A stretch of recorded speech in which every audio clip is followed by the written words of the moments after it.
மழைநீர் filtration system வச்சுருக்கோம். அதில் மணல், கூழாங்கல் இந்த மாதிரி லேயர்ஸில் நாங்கள் வந்து க்ளீன் பண்ணுறோம். இப்போ நாங்கள் மழைநீர் உபயோகப்படுத்துறதுக்கு முன்னாடி சாதம் வந்து கொஞ்சம் yellowish-ஆ இருக்கும். சால்ட் கண்டென்ட் கொஞ்சம் அதிகமாக இருக்கும் எங்கள் ஏரியாவில். பிபிஎம் லெவலெல்லாம் பார்த்தீங்கன்னா 1100 அந்த மாதிரி இருக்கும்.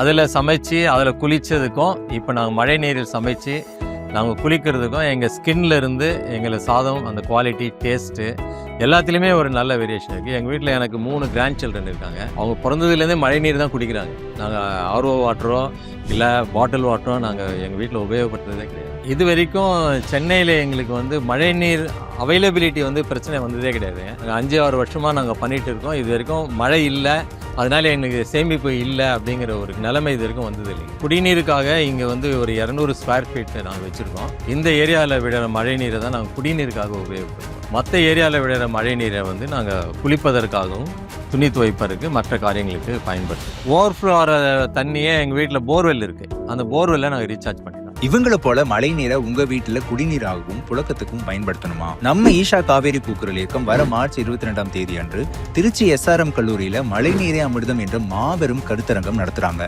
மழைநீர் சேகரிப்பு தொழில்நுட்பத்தை நேரடியா அவங்க கண்ணு முன்னே செஞ்சு டெமோ காட்ட போறாங்க. இந்த மாபெரும் கருத்தரங்கத்தில் முன்பதிவு செஞ்சு கலந்துக்க இந்த நம்பருக்கு கால் பண்ணுங்க.